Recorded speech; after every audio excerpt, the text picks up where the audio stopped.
Welcome to Cracking Cancer, where we tackle the tough questions about cancer with real patients and world experts.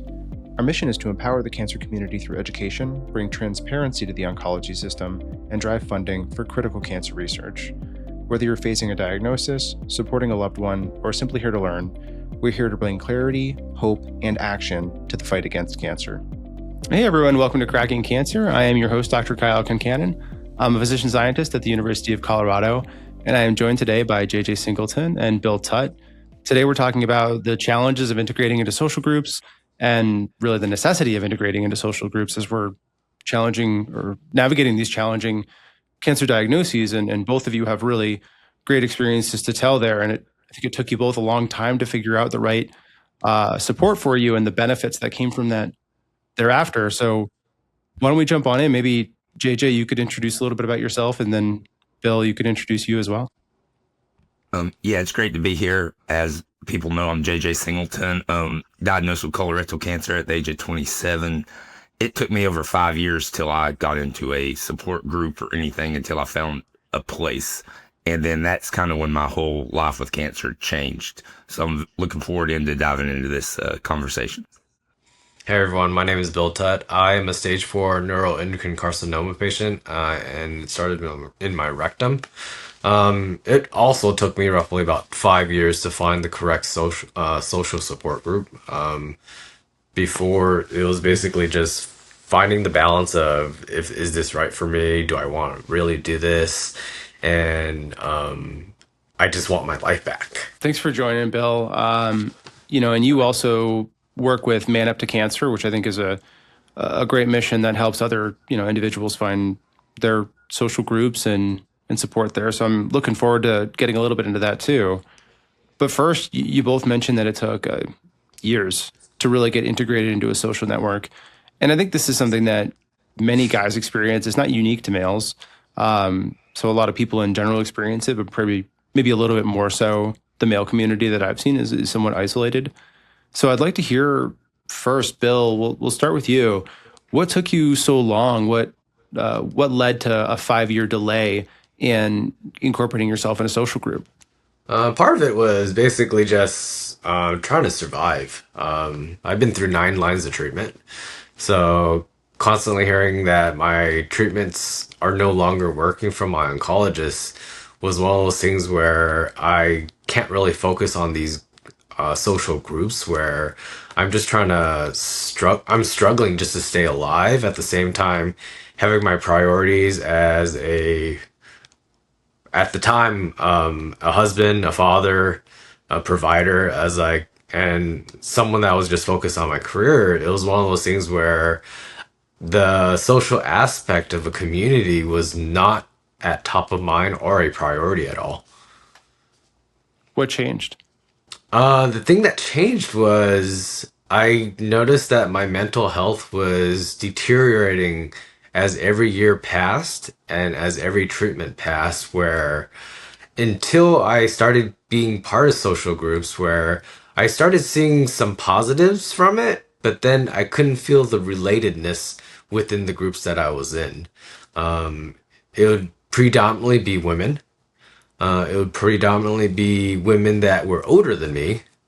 The males that were in the group were older, but never said anything. So no one had a voice that was a male. When I did speak out, no one really listened to me just because I was a younger person. And everybody treated me as a parental figure.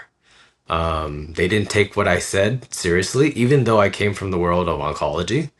And I didn't feel that I was respected as a peer. Until I found Man Up to Cancer, it was a little bit different.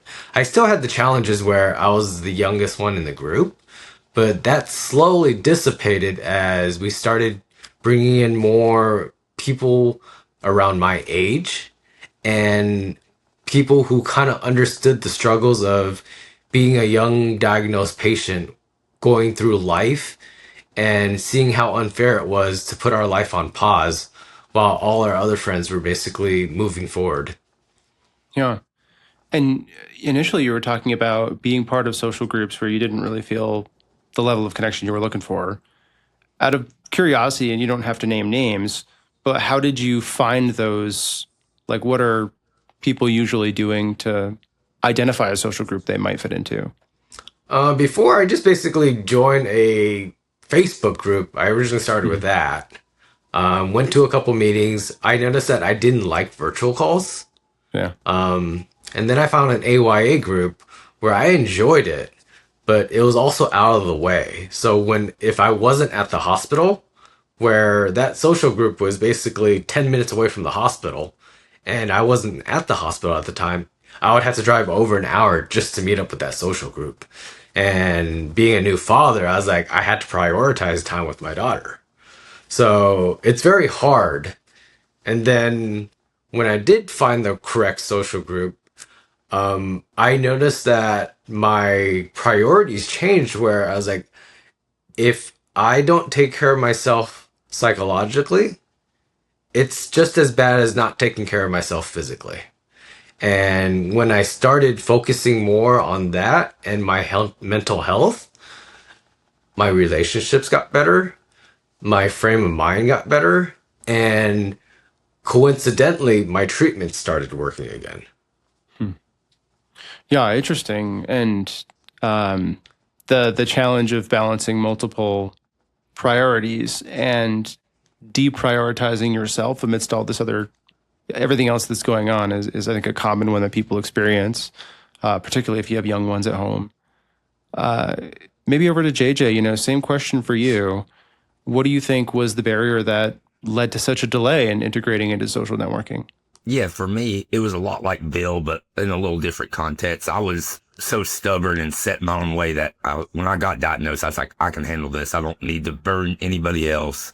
I'm young. I'm, 27. I can do all this. And I just pushed it away, like myself. And because at that time, I was like, I got an end plan to this. I'm going to do the chemo. I'm going to do the surgery. I'm going to be done. And we're going to put cancer behind us. And then when the cancer came back and spread, I don't want to burden anybody else. I don't want to go to a support group and, overshare my burdens or my problems with people. And over time, when I would get asked to join this group, and as Bill said, most of mine were Facebook groups because living in a small area, there was no option for in-person meet. Like my hospital, my cancer center, they don't have those resources. So it was all online, all, Facebook or social groups like that. And I would join it. And then a day or two, I was like, this is just like sitting in my doctor's office. People just going through medicals, what they're going through and all the medical jargon. And I was like, I don't want to hear this when I'm not at my doctor's office. So it just kind of pushed me away until eventually I was in such a bad place mentally that I knew I had to do something. So as I've talked about before, I went to a therapist and started on that journey to get better. And around COVID, which was horrible for many reasons, but it allowed more people to go online and then the social media settings. And that's when I found Man Up to Cancer. And at that time, it wasn't like every other social group. It was like I'm hanging out with friends that relate to me instead of hanging out with my guy friends here. And I'm that unicorn or special person who they look at different now because I've been living with cancer for 4 or 5 years. And I was just able to be myself. And then that changed everything for me. I went from there to finding other groups and other support groups, and it changed my life completely. Well, it's interesting, something you said where in some of the earlier support groups, you're mostly speaking about medical terminology and you're talking about, your diagnosis, treatment, things like that. What was different in Man Up to Cancer that felt more of what you needed than what you were seeing before? I think that is important for certain people to have those groups where they talk medical there because that's where a lot of people find second opinions. For me, I just didn't need it at that time. I was already, 5 years into this. I'd learned about second opinions. I had a great team of doctors, so it wasn't what I needed. And Men Up to Cancer at that time, it allowed you could go into small private conversations with people and talk about that. But you could also go over here and talk about what you're doing this weekend or what you're having for dinner or just, talking like guys do instead of around the campfire, just on the internet. And that's what I needed, that kind of connection where I wasn't the outlier of my friend group with cancer. It's funny you use that example of by the campfire. I grew up in Vermont and that's like what we did me and my male friends growing up is we'd hang out by the and that's like hanging out by the campfires when the vulnerability happened. Yes. I don't know of another setting in my current day life. I mean, as a guy in my mid 30s, that doesn't really happen in other contexts. But I have a fire pit in my backyard and I invite people over, and that's still where the vulnerability happens. That True connection of like friendship happens right there. And that you could make friends, you could be friends, and finding a place like that even virtually was everything too, because I wasn't the outlier. Like Bill said, a lot of support groups were men. There's a lot of women. And then in my case, a lot of even with men, they were married. So they were talking about marital problems, or they were a father, which again, I love spaces for all of that, but I found people who were, mid, late 20s, early 30s that were single too going through this, which doesn't happen a lot. well, and something that you're highlighting is in a lot of those support groups, it sounds like they had really clear objectives.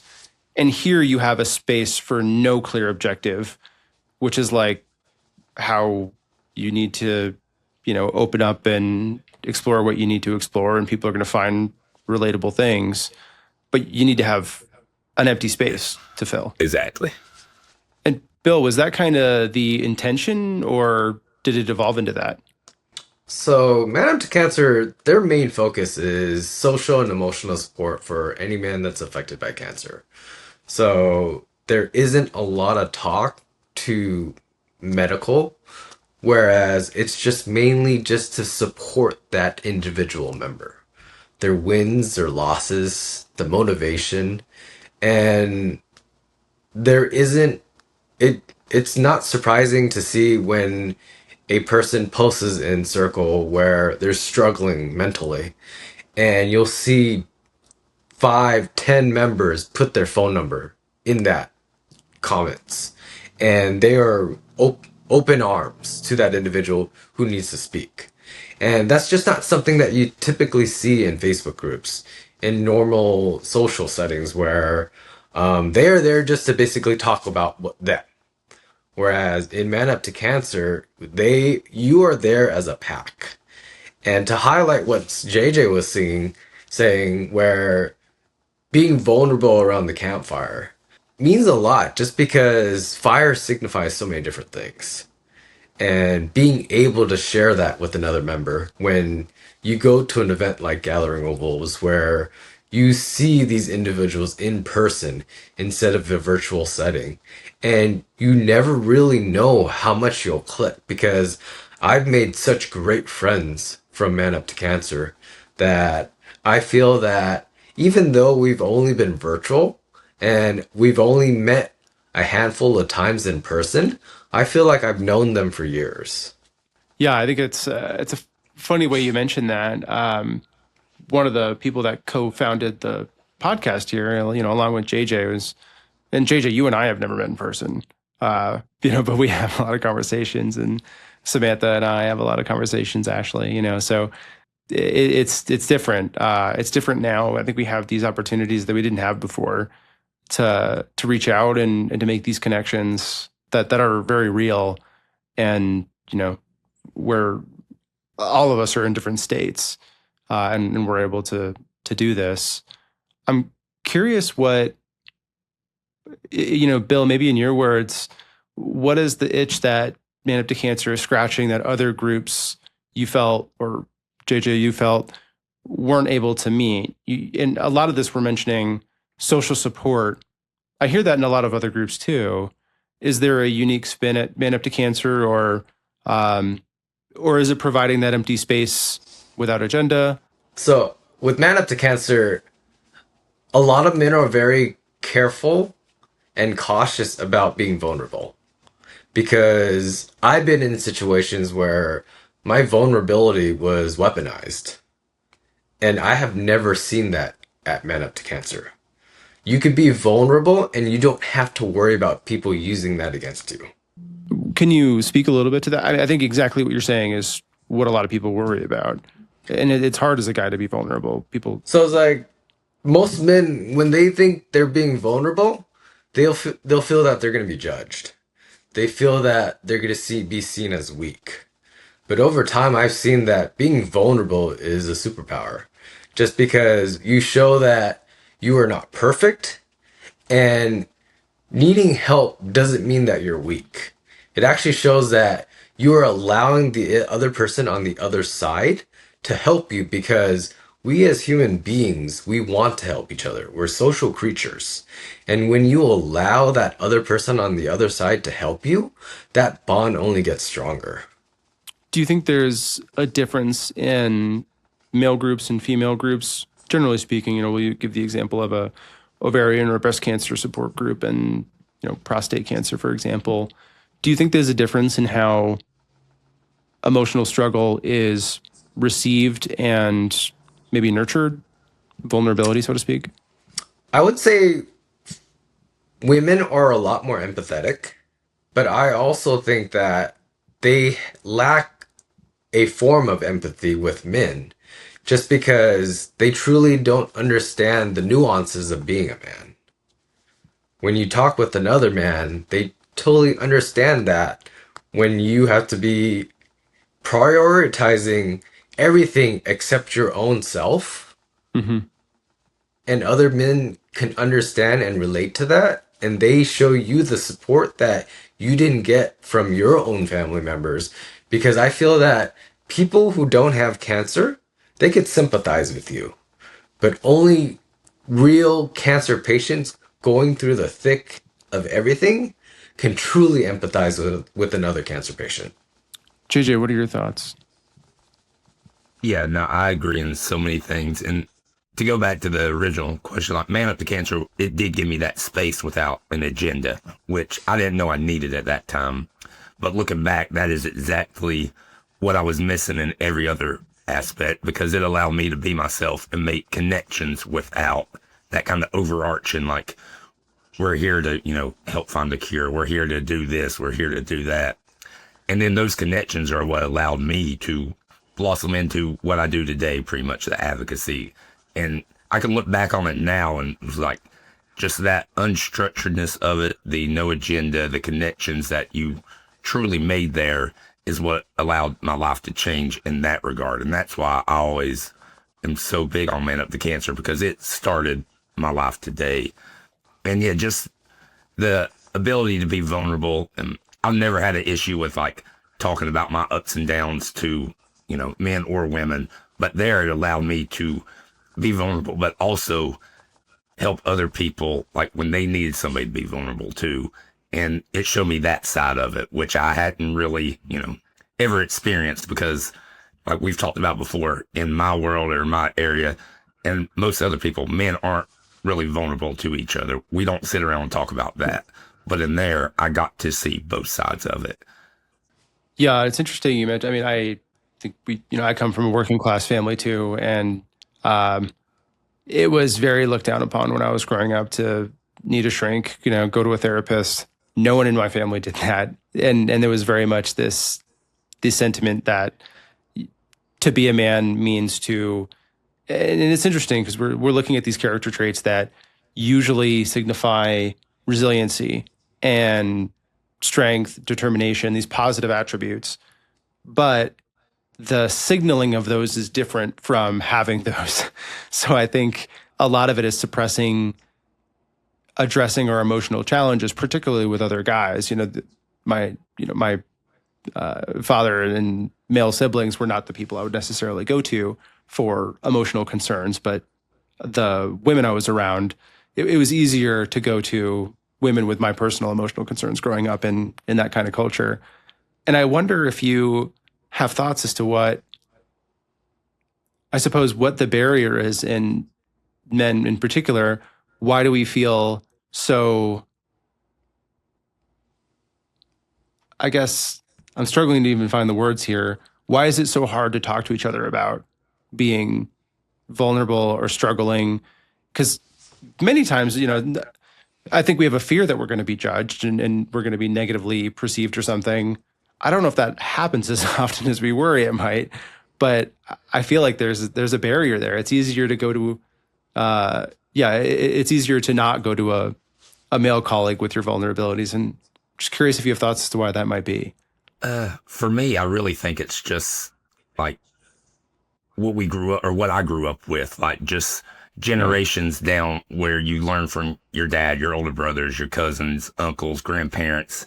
And in my case, it was just the toughest people I knew were my grandpa, my dad. They worked all day, did this. They never complained. They don't go and share their, and if they did, it was behind closed doors and they never told anybody else about it. So you never knew about it.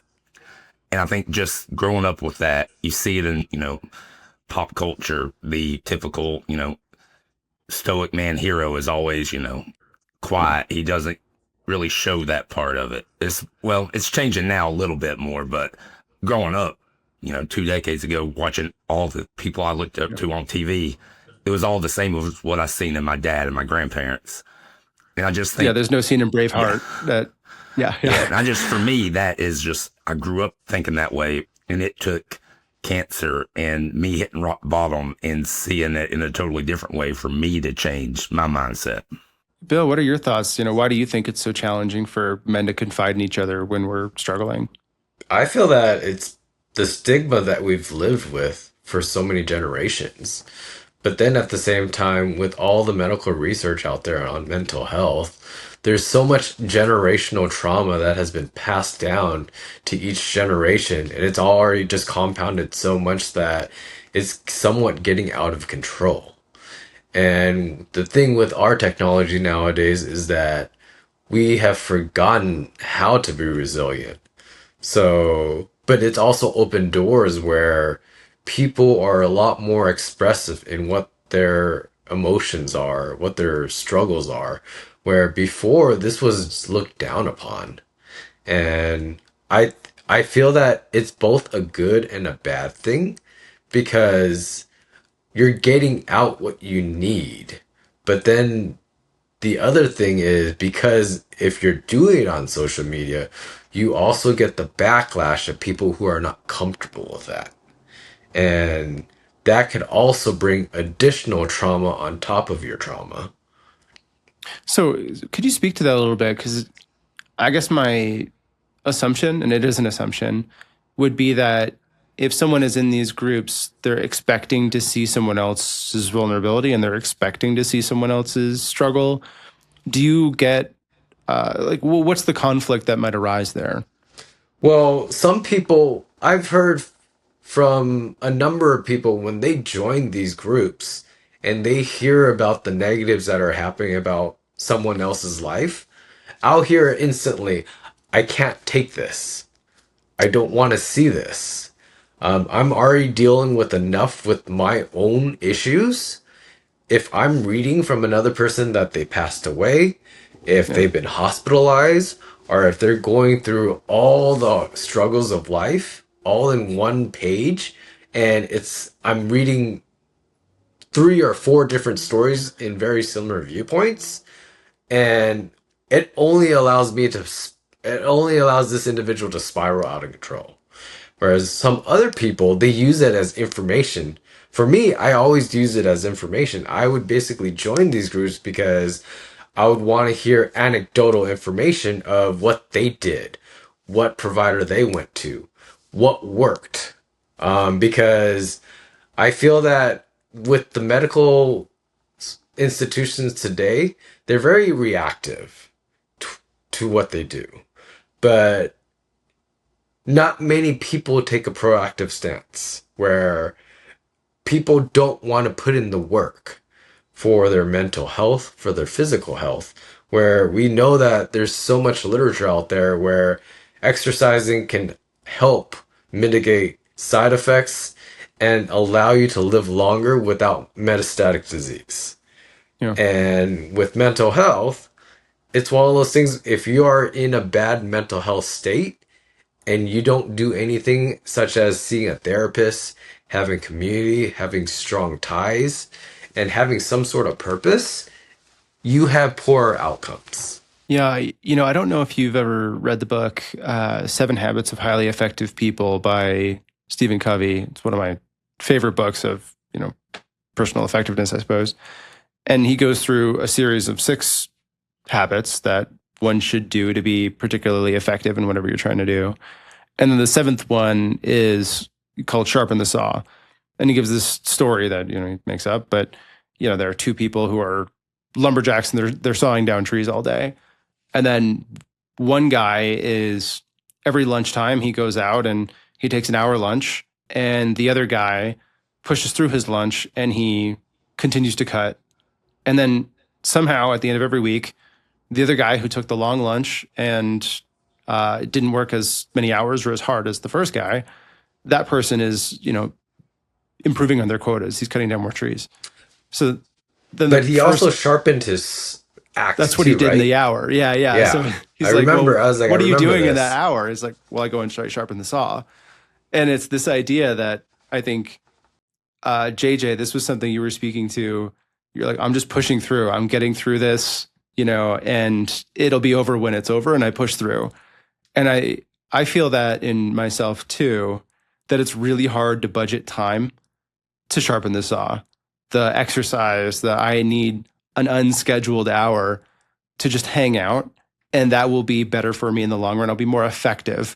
I'll be better at fighting cancer. I'll be better at these other goals if I have unstructured time specifically not doing that.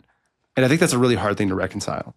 Mm-hmm. I was like, at the same time, JJ was saying is like he was gonna push through, but for me and JJ, we're both stage 4 and we're on treatment for life.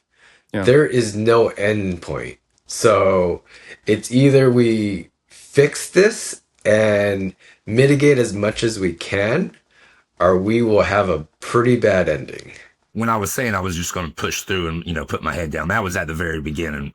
Everything changed when the cancer came back. And as Bill said, you got that incurable diagnosis and treatment for life. I was like, well, I can't push through for, however many years I'm going to be here. And that was, what sent me down the whole, mental health spiral, and finally had to, take care of myself, as what you were talking about in there. But yeah, the pushing through, looking back, I can say that was probably one of the dumbest ideas I had in this whole life of cancer thing, thinking I could take the whole burden on myself and I didn't need to share it with anybody. Well, and that sentiment you mentioned earlier, that you don't want to be a burden, you don't want to, relay your negative life things out there for other people. And I still deal with that too, like sharing on social media, even outside of, groups like me. I share, the good, bad, everything to my public social media. And at times you see people and they're like, they'll go through their issues, or they're just like, don't have words. And I'm like, am I sharing too much? Am I being too much of a burden for the people that read my stuff every day? And that's the whole, seesaw battle in my head at times. Well, it's interesting. I think a lot of people are hesitant to get involved with support groups or even, social media posting, reaching out, because I think I would be worried about how it's going to be perceived, self-conscious about putting yourself out there in some capacity, because it's really vulnerable to do that. I commend you both on making that plunge. Can you speak to that a little bit? The challenge of initially getting integrated into these social groups? Yeah, it was tough for me. As I said, I have a lot of, internalized struggles with how others perceive me, I guess. And then especially how I perceive myself. I'm thinking, am I sharing too much? Am I taking up too much air in this room?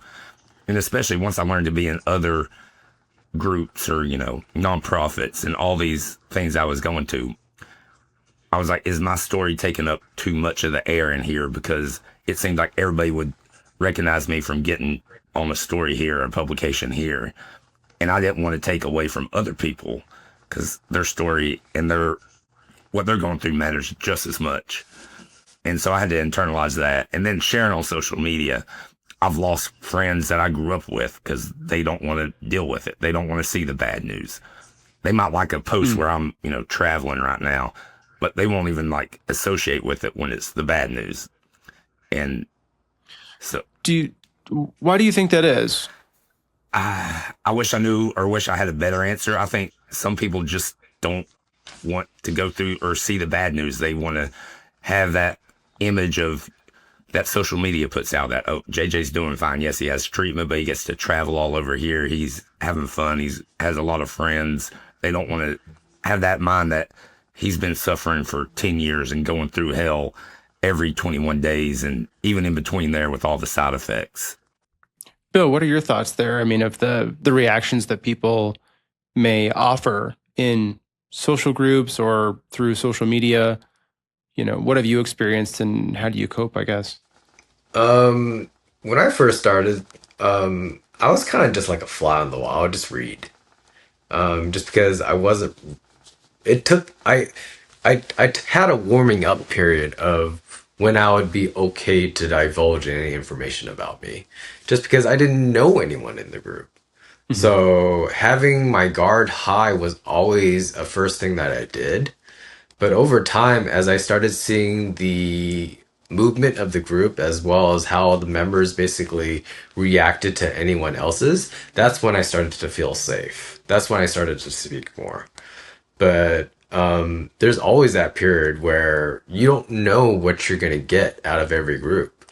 The other thing is that a lot of these groups, there's not a lot of administrative work where sometimes these people are talking about cures.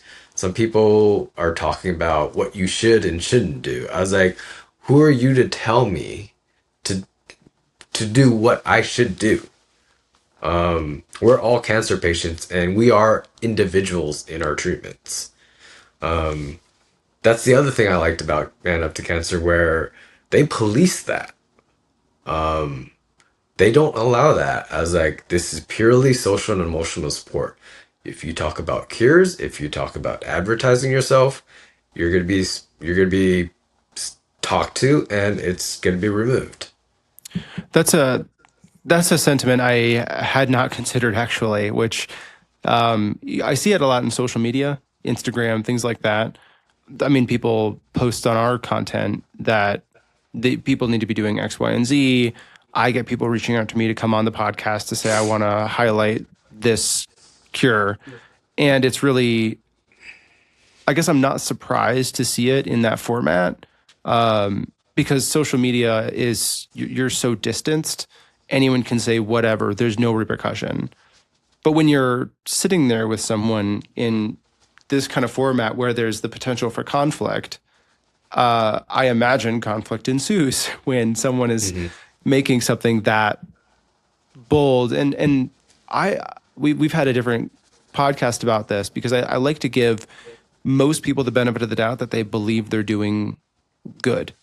That might not be the truth of it, but I like to think that someone's really trying and they're just misled. So maybe to explore that idea a little bit more, in these social groups, how often was your experience that people are pushing these other therapies, which add tremendous anxiety? Like, it is just not fair to do that. But was this a common experience, and how did you cope with it? It really depended on the group and how well it was a police, because there are some groups that are the admin really watches out for this stuff and they protect their members. And there's other social groups where they just don't even they just allow it and they don't want to do anything because it's work on their hands. But the message I want to bring up to the audience is that you have to understand that when you promote something like this, the person that suffers the consequences is your loved one that you're recommending this to. Are you willing to suffer the consequences of you putting that person in the hospital and, at the worst, killing them? Just because there's no accountability. That's the thing. I tell people, I suffer the consequences, not you. Yeah. JJ, were you? Yeah, I found it really kind of went to a whole new level when COVID happened. That's when I started getting like everybody pushing every different cure, different remedy, different anything they heard. They were like, oh, you should try this, or I think this is going to work. And then they would always share stories of people they had heard that had got cured from this and there. And at my time, I was already, 5 years into this. So I knew, I guess, as you get more experience, which is crazy to say, in living with cancer, you can be like, yeah, okay, say thank you, whatever. But I was thinking the new people that are 6 weeks, 2 months, 6 months into this who are just got bad news. And I'm like, those are the people that I always worried about and that I would always try to, I've never been an administrator, so I couldn't police anything, but I wouldn't allow it on like my public post. If I seen a comment of somebody pushing there, I'd just delete the comment. And that's really when I seen it like go to a new level. And again, yeah, it's just, I've even been in Zoom calls like face to face and a random person would start pushing, some crazy stuff. And I was just like, I don't know. I never could imagine me just sitting up there and, trying to tell people who were living with cancer and incurable cancer that this is going to cure you. And it just blew my mind. Do you think that the people who are pushing this stuff are coming from a good place? I've never had someone interact with me in that, like as an oncologist, this doesn't happen to me as much. Yeah, I think it's different for everybody. I think some people might truly think that they are helping and this is going to change your life. And then other people, I just think they don't do enough research or information. They're just like, oh, I believe that. And here it is. Yeah. It's devastating. I see so much stuff on social media about this, that, or the other curing cancer. And a rule of thumb is, go toward those who seek the truth and run from those who claim to have found it. So if someone's telling you this thing that's too good to be true and is, cures all cancer, it's clearly too good to be true. And my spouse is a lawyer, and I had talked to her to say, look, I'm seeing all this stuff. Like, is there anything that can be done? No one goes after these people. And they make these strong claims and they quote these fake studies or, physician, Dr. So-and-so did this. And it's like, I don't know. I don't know who that is. I think you just made this person up. But they're establishing some fake credibility. And I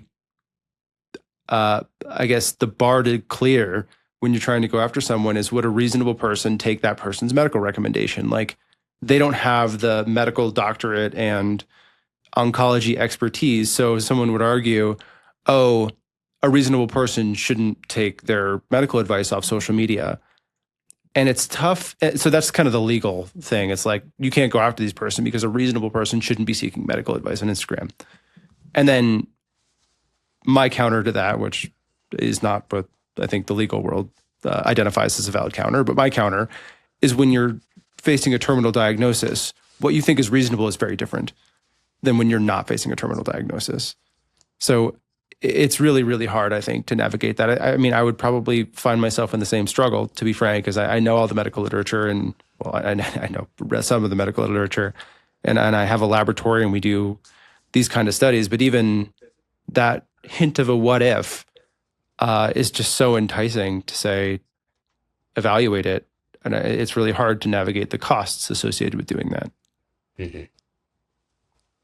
But no, I think that's a bit of a tangent there, but I think it speaks to the benefit of forums like Man Up to Cancer, where the goal is not necessarily to seek medical information, because many of the social support groups are based around a disease type. Correct. And my understanding of Man Up to Cancer is it's not based around a disease type. Yeah, tell me a little more about how people integrate, how they're matched into whatever forums they're going to be in. So the way that members are distributed, so depending on the region that you live in, you will be assigned to a chapter. That chapter will have that leader, and each chapter is run by a patient, survivor, or volunteer.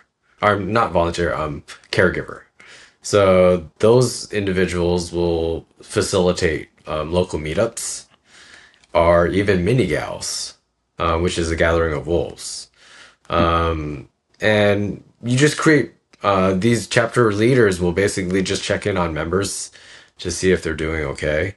And it's just creating a support system for the people within your region. For me, as I'm one of the leaders for the state of Texas, for the AYAs, and then the Men of Diversity for Men of Color. And for AYA, for those who are listening and maybe not familiar, could you explain that a little bit? So AYA is individuals diagnosed between the ages of 15 and 39. We have a lot of hospitals that work a little bit differently on how they categorize their AYAs. Some will basically go up to 39. I've seen some go up to 45. And they somewhat deprioritize individuals that have graduated out of that age range. In Man Up to Cancer, if you're diagnosed between those ages, you are an AYA for life. And AYAs face a different set of challenges just because we are getting diagnosed during a fit stage of our lives where we should be going through our milestones. We shouldn't be worrying about things like cancer. But we're caught in a middle ground where we're surviving. We have to understand, we have to learn about our finances, our healthcare, and what our future holds, while everybody else around us basically just moves forward with life. And if you're on treatment for life, you have long term side effects that will be with you for life. And I tell people, I was like, the typical average cancer patient gets diagnosed between the ages of 50 and 70. And they probably don't have that many years left. But if you're getting diagnosed between the ages of where me and AJ are getting diagnosed, and we're still alive, and we have to deal with these side effects for however long, it might be a decade, it might be several decades. And that's the thing that a lot of people don't account for, because all the treatments that we go on, we're getting dosed with the highest dosage, and it may kill us, but we're basically told by our oncologist, hey, but I kept you alive. But my quality of life is crap now because I live with these lifelong side effects. That's really important to highlight too, because as a lot of advocacy groups will, most advocacy groups are based around something. That's what rallies people together. It's not just cancer usually. Usually it's some commonality that's around a struggle. Most commonly it's around a disease type. It might be around breast cancer, ovarian cancer. Within lung cancer, we have many that are around the specific mutations that one might have. So it's interesting with Man Up to Cancer and groups that are similar, it's almost based around really the unique social struggle, which is something that's shared across many disease types. And I think that's a unique way to go about it, because if you're looking in a specific disease type, let's say you're a breast cancer group or a lung cancer group, well, individuals' experience through that will be very, very different. So I think highlighting uniquely how to navigate those struggles as being the center focus in free space to explore that however someone needs is really impressive. It reminds me a little bit, when I was in my medical training, we had to go to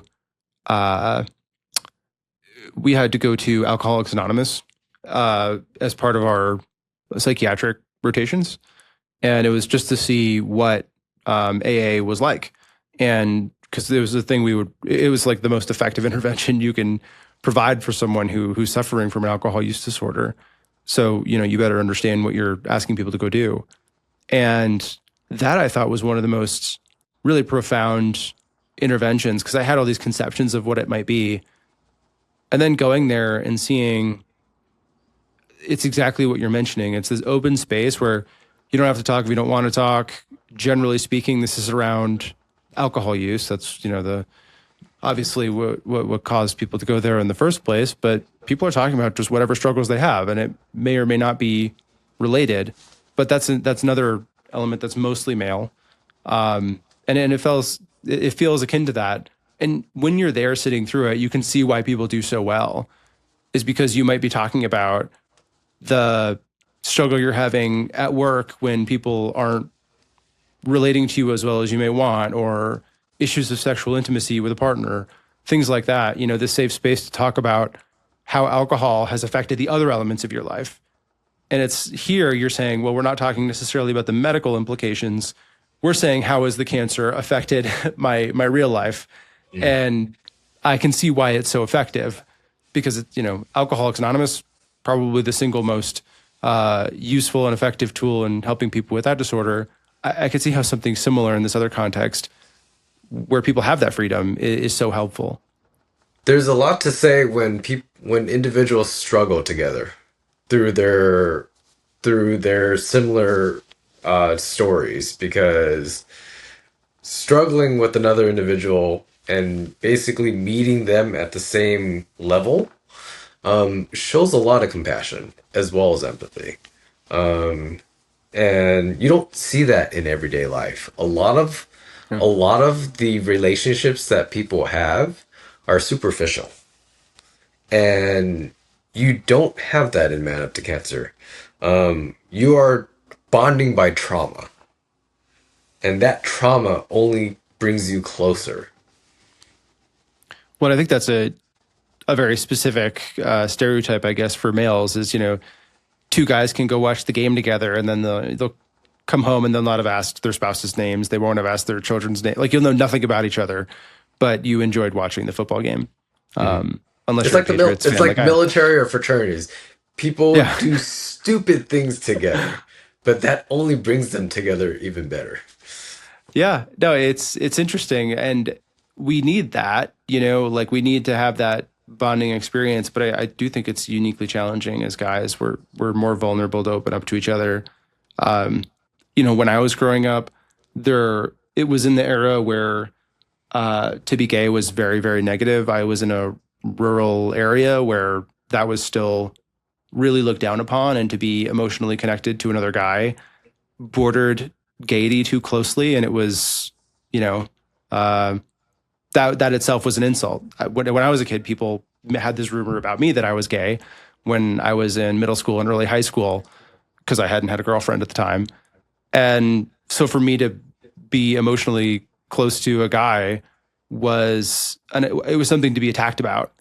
And I wonder if our generation, not only that kind of stigma, but, just there's so many elements where to be vulnerable with another guy is stigmatized, I think, in men, that I think it has bled into our adult lives to our detriment. I wonder if it's improved now in this new generation. Do you think those stigmas are getting better, or do you think it's still the same? I feel that they're slowly changing, but there also is resistance on it too. Just because a lot of people don't like change. But to evolve and become a better person, you have to constantly be comfortable with discomfort. And the faster that you adapt to the new way that life is working, the easier it is for you to not be in denial. Because it's like a cancer diagnosis. A lot of us are in denial about what was thrown in our lap out of not being a choice of our own. Mm-hmm. And the faster that you become with that reality, it's the same thing with death. A lot of people are in denial of death when it's a guarantee in life. I noticed that the faster I adapted to accepting my death, the easier life got. Speaking to something that JJ was mentioning earlier, of him putting out negative sentiments on social media and people not really engaging, do you think talking about death, talking about these terminal diagnoses makes people really uncomfortable, and that's an element where it's not accepted? It's the person listening is struggling to reconcile how they should interact about that, and they're uncomfortable with it. I totally agree. I also didn't really recognize that when I constantly thought about what people thought of me, that was my own insecurities. Yeah. Because a majority of the people out there are more worried about themselves and not what you're wearing. If I have a stain on my t-shirt, it doesn't really matter because they're thinking about something else. But you may think that, oh, they're thinking about that stain on my t-shirt. I was like, no, they really aren't. And the faster I did that, I was like, I I just stopped caring. I've come to a point in my life where I will do what I want to do. I will say what I want to say. And if you don't like it, then kick rocks. Yeah, my our house we use pound sand. Um, yeah, no, it's interesting. Yeah, they're thinking about the stain on their shirt that you didn't notice. Um, but you know, maybe back to JJ here. We're talking about finding the good fit of social groups for each individual. What would you say you found the most helpful to look for when you were looking for an ideal social group to connect with? I mean, I know it's going to be different for everybody what is best for them, but for me, it was just the emotional, mental support, the freedom to be myself and not have to live up to something. Like, I don't have to go and be super smart and research my disease and research cures here to be a part of this group. And I do that now in multiple groups, but to begin with, to start with, like back to Man Up to Cancer and some other things I joined, it just was be yourself, be you, you don't have to work at this. You just have to, you show up when you want to show up. You say what you want to say, how there, as long as it, confines to the rules of the space. But I didn't feel no pressure. All the other groups that I hated and I left early, I felt pressure. I had to do something that I wasn't comfortable with at that time or ready to do at that time. I'm happy you articulated it that way. There a lot of the support groups, particularly the ones that I think are based around a disease type or a certain type of mutation. The people in those groups know a lot. Many of the people in those groups know as much or more than their oncologists do. So to enter into the group as someone who's newly diagnosed, I can imagine can feel not only really overwhelming and intimidating, but also would make me feel deficient in some way because all these people are truly experts now of something that you're just learning about. Yeah, it turned me away from so many of them. I was just like, I appreciate y'all knowing so much, but I was never a person to go research and put my head in the book or online to figure out. Even when I was first diagnosed, I kind of trust my oncologists because they're smarter than me, and I've always kind of been lazy in the research area, and I'm not going to change that right now. So over the years, I've got better at it, and I've felt more comfortable in these different settings. But at the beginning, it was as soon as somebody or I felt that, I was leave the group, exit, I'm done. It's funny, one of the reasons I went into medicine in the first place is intellectualization was always a coping strategy for me in dealing with my own family's health issues. Like me learning about it gave me a sense of control, even if I didn't have one. Understanding it helped me feel like there was a path of things that was supposed to happen, if that makes sense. And I see a lot of people doing that in the other patient advocacy groups. And I'm not saying that's necessarily a bad thing, but I think largely that is what it is. It's a coping mechanism. And it's not everybody's coping mechanism.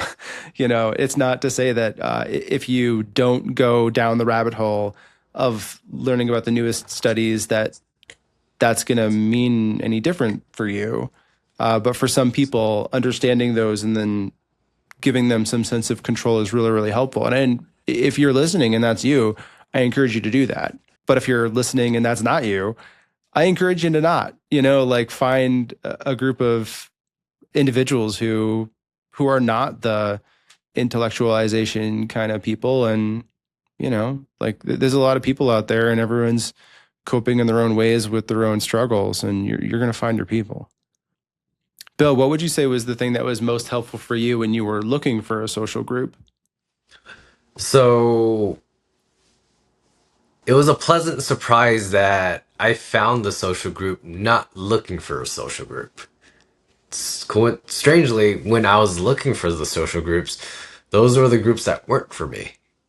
But when I wasn't looking for a group and I was just basically given a postcard while waiting for my EKG, that was the group that I needed. Interesting. So the Man Up to Cancer, tell me more about that. So I was going in for labs. I was doing my blood draw. I was basically waiting for an EKG to start a clinical trial.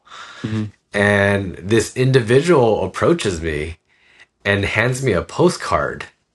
Like a And I patient ask, or it an was a employee? patient. Oh, okay. It's like the EKG tech did. It's like No, that it is was just a unique. patient.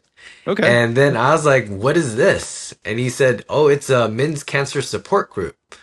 And my very first question was, there's such a thing? Hmm. And he's like, yeah, I just got back from the Gathering of Wolves. I was like, oh, okay. But that Which is a post, badass name, by the way. I need to find out who that person was. Yeah, I was like like, I've been hat meaning tip. to find out who that person was. So I didn't really pay mind to it. I didn't pay much attention to it. So I did my treatment. I went home and I put the postcard on my desk in my office. And it took me a couple months to go back to it. And I found out that they had a Facebook group. So I joined the Facebook group and I was just a lurker. I would just read posts, see what this was all about. I was like, I'm joining another Facebook group. I was like, what good can this be? So I watched and they didn't really talk about their medical issues as much. They just talking about their struggles. And I found that everybody was really supportive. I would constantly see comments that they're just trying to uplift that individual. And then couple months go by, more time goes by, and then I see that there's a save the date for an event called Gathering of Wolves. And I saw that the event was free. And I was like thinking in my head, I love free. Yeah, And I was like, they just asked you to provide your own transportation to the event. I was like, I need a vacation just because I'm going through so much crap right now. yeah. So I basically booked my flight, and when I went there, I saw a direct reflection of what I saw in the Facebook group, but in person. It didn't really matter what kind of cancer I had, what social demographic background I had, what occupation I was, what race I was, or any of that. I just saw support and just common bonding with everybody's individual traumas. And when I saw that, I was like, I kind of had validation that what I was going through was not okay. And I didn't have to go through it alone. And when I basically got back from that retreat, I set up an appointment with a psychologist. And when I started doing that, I started participating more in Man Up to Cancer. Things in life just got so much better for me. One thing I want to unpack a little bit to make the choice to go fly somewhere for this retreat of people you haven't met in person is a big thing. Like, that's not an easy thing to do. I don't think I would ever get there, or at least, it would be really, really hard for me to make that jump. Can you speak a little bit to how you got there? What made you decide to go? It was purely curiosity. Because I was like, I truly need to see if what I see on Facebook is real. Well, that's so much trust to, like, you just show up to a bunch of people you've never met before at, I assume, is that like a hotel or something? No, it was actually a kids cancer retreat. I mean, Oh, a kids summer camp. yeah. So Camp Poconos. In Oh, okay. In So I the was Poconos, I like, presume. Yeah. yeah. So I was like, I might as well get something out of it. And I've always been very comfortable with putting myself in situations that I don't know what the outcome's going to be. Yeah. I come from a sales background where I have to be very comfortable with Yeah. not knowing what I'm stepping foot in. So doing that just brought me. I was like, let's see what I experience. I at least have a story to tell. You wouldn't guess this, but I have a lot of social anxiety when it comes to, like, groups larger than 3. Once there's more people, I always, like, feel like I'm going to say something stupid, and I quiet down. Someone like that going to this kind of thing, can you lurk there too? Yeah, you are not forced to interact. There are people that just do their own thing. You are not required, or there's no pressure for you to participate. It wouldn't make sense if you didn't participate because you on your own accord paid for your own travel to come to a kids' summer camp to interact with 100 plus other individual cancer patients. So it wouldn't really make sense to me if you came and you didn't interact, but it's a huge possibility. I was like, there are some people who are very introverted and they don't say much, but it's not something that you don't see. But at the same time, they also need some additional time to get comfortable. Because I've noticed that introverts don't know how to stop talking once they're comfortable with somebody. Yeah. I've been accused. I mean, you probably see me I rant with my questions. So yeah, I'm definitely an introvert. Yeah, and I think that kind of thing intimidates me to be, because I used to classify myself as an introvert, but I somewhat call myself an ambivert now, just because I'm very introverted because it takes a lot of my energy when I'm in big social settings. Yeah. But then over time, especially with cancer, I was like, I've learned that I yearn this and I need this, but at the same time, in small doses. Yeah. JJ, have you gone to one of these retreats? Yeah, I actually went to the very first two, and they were in Buffalo, New York, and not the Poconos. I haven't been to the last two. Unfortunately, I mean, the big thing with Man Up to Cancer is, like, I joined near the very beginning, and it allowed me to find what I consider my purpose in this life with cancer. It got me into other organizations, and, now I get to travel all over the place with companies and organizations, and I wouldn't have that if I wouldn't have started and found the connections and the support in Man Up to Cancer. So I've been too busy to go to the last two, but I will be at this one this year. And I do want to say, like, if you go back and look at that postcard, my picture's on the very corner of it, at the very top. So, we'll plug in for that, but. Oh, that's too funny. Where is this one at? It's the same one that he's been to. It's the same place. I just haven't ever been to this one. So I'm looking forward to it this fall. Well, very cool. And we're getting close to time here. Maybe starting with Bill, is there one piece of advice that you would leave the listeners with about how to best find the social group that's right for them? Just like learning a new skill or learning what hobbies you like, try as many as you can until you find one that sticks. Because you never know what works for you until you try it out. And since you were, speaking specifically of using Man Up to Cancer here, what's a good place that individuals who are interested in checking them out can go? If you put male cancer support group, you'll see Man Up to Cancer. But if you're interested in joining Man Up to Cancer, as long as you are a male affected by cancer, patient, caregiver, 18 plus, you're welcome to join the community. Sounds great. And JJ, what advice would you leave our listeners with in finding their people?